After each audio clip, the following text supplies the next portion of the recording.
Greenville, Mississippi, was a quiet town, the kind where people knew their neighbors and front porch conversations stretched late into the evening. But on March 16, 2024, that peace was shattered in the dead of night. At 2:47 a.m., multiple 911 calls flooded dispatch. Witnesses described an inferno swallowing a single-story home on Willow Creek Drive.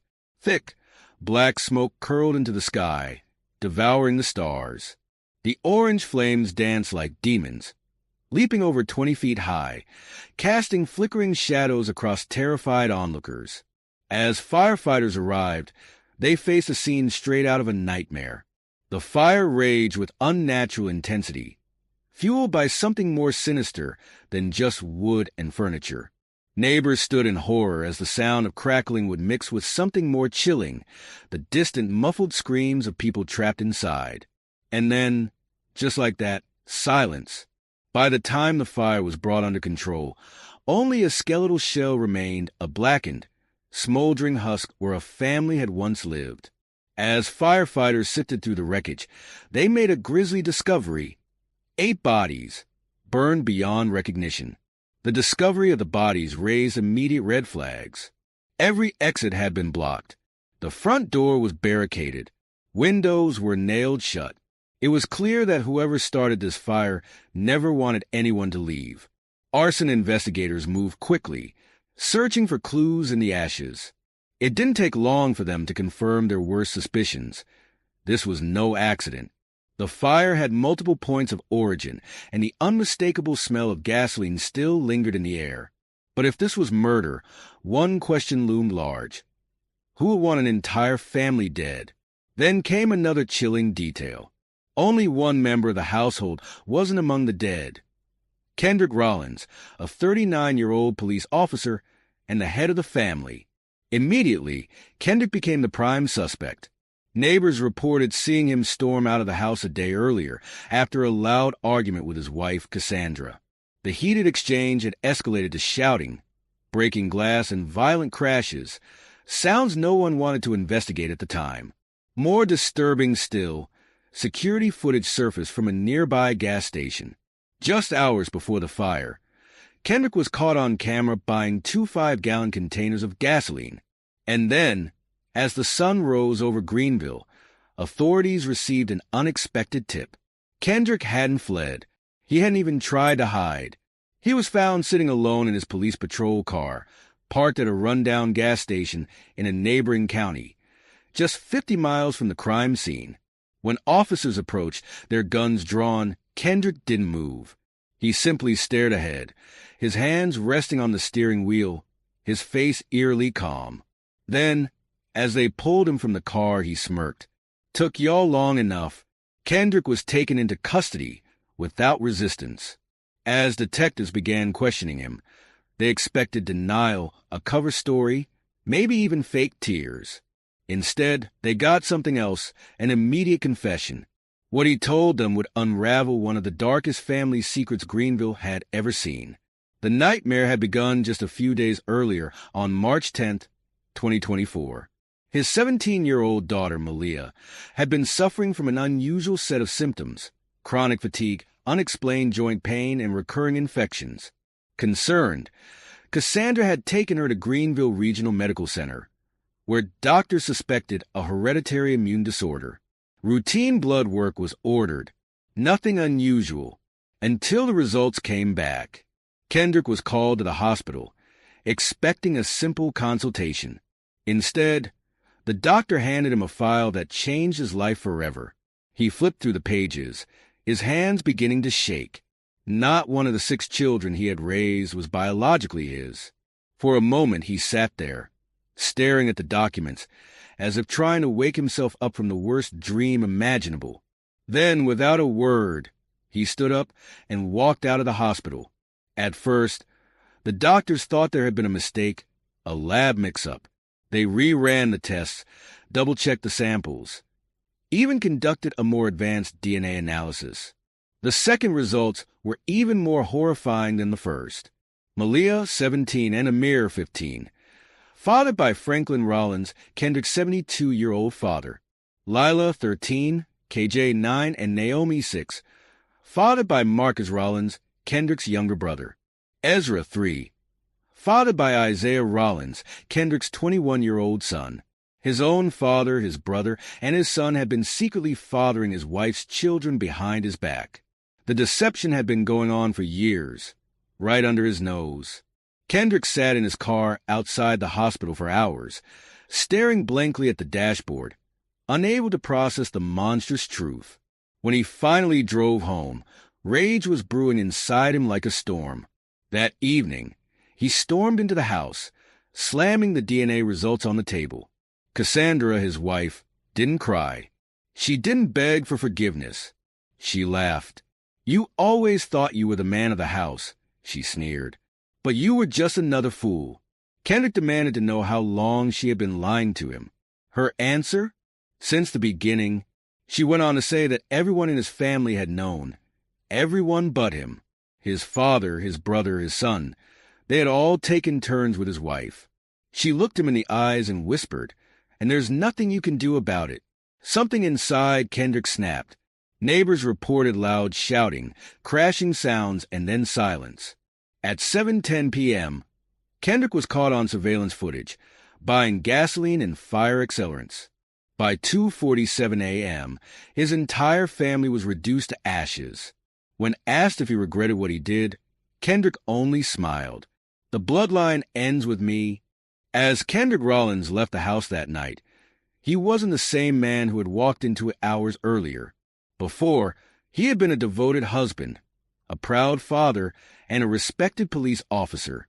Now, he was a man with nothing left to believe in. The woman he had loved had betrayed him in the most monstrous way imaginable. His father, the man who had raised him, the man he had idolized as a child, was the father of two of his supposed children. His younger brother, Marcus, had been sharing his wife behind his back for years, fathering 3 more, and his own son, the boy he had held in his arms as a newborn, had unknowingly committed the ultimate sin, fathering Kendrick's youngest child. And the worst part, they had all known. Cassandra had mocked him, taunting him with the truth that had been hidden from him for nearly 2 decades. Even after leaving the house, his hands trembled with rage. He gripped the steering wheel of his police cruiser so tightly that his knuckles turned white. What was he supposed to do now? Go back? Pretend everything was normal? No. That night, Kendrick sat alone in his car, parked at the edge of town, staring blankly at the gas station lights in the distance. Then, he made his decision. The Rollins bloodline had to end. Kendrick returned home under the cover of darkness. His mind was calm, disturbingly clear. There was no hesitation, no second-guessing. He stepped into the house, the scent of dinner still lingering in the air. The home that had once been filled with love and laughter was now nothing more than a place of betrayal, a shrine to his humiliation. His father, Franklin Rollins, was the first to die. The old man was asleep in his chair in the living room, snoring softly, completely unaware that his sins were catching up with him. Kendrick approached slowly, gripping his police-issued baton. The first blow shattered Franklin's skull. The second ensured he would never wake up. Then he turned to Marcus, his younger brother. Marcus had heard the commotion, stumbling out of his room, his eyes still groggy from sleep. He barely had time to react before Kendrick's baton struck his ribs, breaking them like twigs.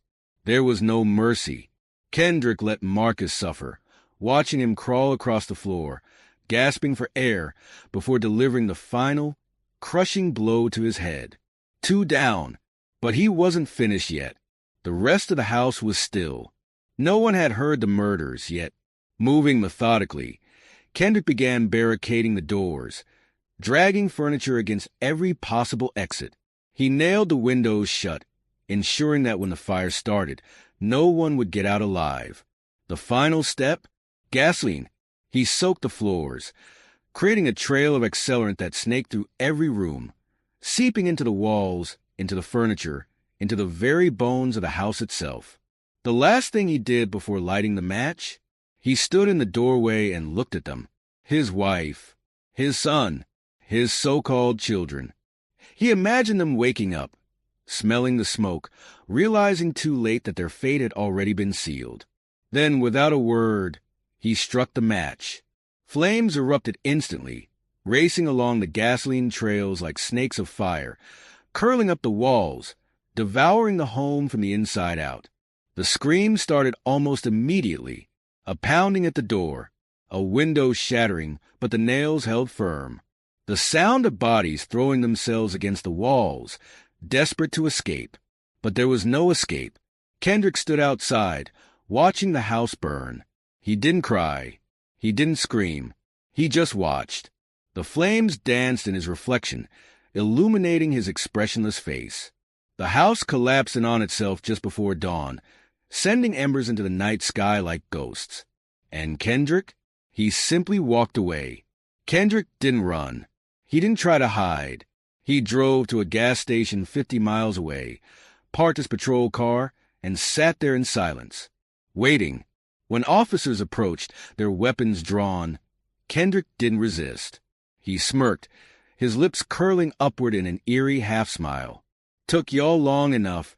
The interrogation room was silent as Kendrick leaned back in his chair, arms crossed, eyes cold. He didn't ask for a lawyer. He didn't try to deny what he had done. Instead, he laid everything out in perfect, haunting detail, as if he were simply recounting someone else's crime. The Rollins name had to end, he said, his voice disturbingly calm. I made sure of it. Detectives, hardened men who had seen the worst of humanity, sat in stunned silence as he described every murder, every calculated step, every moment of satisfaction. No guilt, no remorse, no second thoughts. And then, as if to drive the horror even deeper, Kendrick leaned forward, his smirk widening into something almost inhuman. The bloodline ends with me. Word spread like wildfire through Greenville, Mississippi. By the time the sun rose on March 16, 2024, everyone had heard about the Rollins house fire. A whole family, gone overnight. But what started as a tragedy quickly became something else, something darker, more sinister. When the police announced that the only survivor was Kendrick Rollins, a well-respected police officer, people didn't want to believe he was responsible. Not Kendrick. He was a good man. He loved his family. But then, as the truth came to light, shock turned to horror. Kendrick's calm confession, his eerie lack of remorse, and, most disturbing of all, the DNA test results that started it all. People whispered about it in grocery stores, at church, over morning coffee. How had this dark secret been hidden for so long? How had Kendrick never known? And if the truth was that twisted, was his crime really that unimaginable? Some in Greenville called him a monster. Others, a broken man who had finally snapped. But no one, not a single person, was ready for the final revelation. The media frenzy began within hours.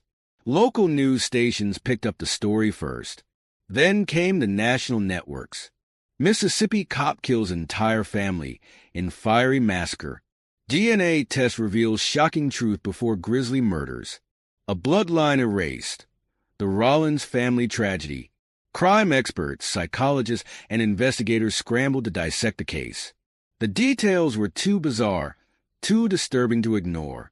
Kendrick's DNA tests had proven beyond doubt that his father, his brother, and his own son had fathered the children he raised. A generational cycle of deception, incest, and secrets had been exposed in the most horrifying way possible. Some reporters speculated that Cassandra had been a victim herself, forced into the twisted family dynamic. Others believed she had orchestrated everything, using the men of the Rollins family against each other for her own benefit. But the real question remained. How did an one notice this before? When Kendrick Rollins entered the courtroom for the first time, he looked completely unbothered. He wasn't nervous. He wasn't remorseful. He wasn't even interested.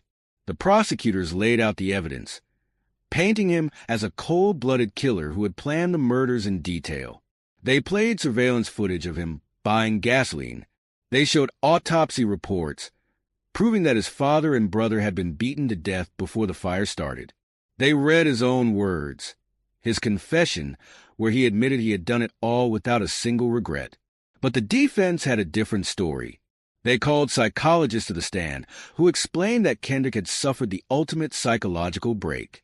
What man could survive a betrayal like that? This wasn't murder, it was insanity. The jury was left to decide a nearly impossible question. Was Kendrick Rollins a calculated monster, or was he a man driven to the absolute edge of sanity? On the final day of trial, Kendrick was given a chance to speak. He stood up, walked to the podium, and looked directly at the judge. His voice was steady, emotionless, empty. "The bloodline ends with me." That was all he said. And then he sat back down. The courtroom was silent. The jury deliberated for only 3 hours before returning with their verdict.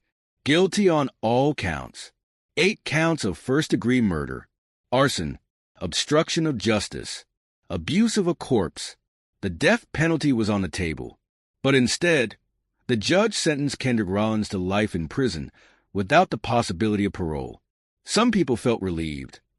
The man who had erased his own family was now locked away forever. Others, they felt that justice had never truly been served, because no matter what happened to Kendrick Rollins, the real horror had already happened before the fire ever started.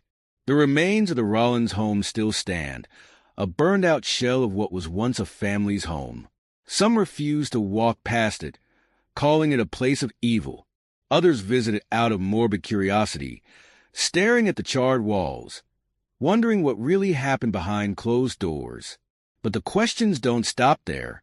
How long had this deception been happening? Had other family members known the truth and stayed silent? Were there more dark secrets buried beneath the ashes? The town of Greenville will never have answers. All they know is this. One night, in a fire that burned hotter than anything they had ever seen, an entire bloodline vanished forever. What would you have done? If you discovered your life had been built on a horrifying lie, would you have walked away, or would you have done exactly what Kendrick Rollins did? Tell me in the comments. And don't forget to subscribe for more true crime stories that will leave you speechless.